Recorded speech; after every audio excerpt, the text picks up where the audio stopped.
engkaga sempaja sunnah na as-saraih. Apakah salat asar itu memiliki salat sunnah? Kalau yang kita maksud adalah salat sunnah rawatib, ya, salat sunnah rawatib, maka tidak ada, salat asar itu tidak memiliki salat sunnah rawatib. Ya, salat sunnah rawatib adalah salat sunnah yang sangat dianjurkan oleh Rasulullah sallallahu alaihi wasallam.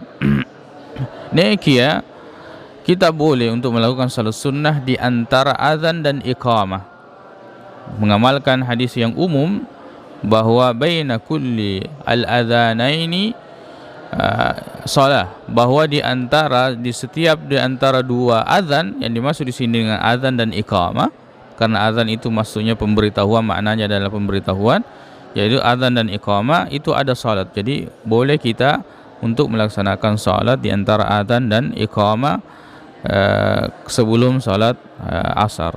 Tapi adapun salat sunnah rawatib yang dijelaskan keutamaannya, maka itu tidak ada. Wallahu a'lam.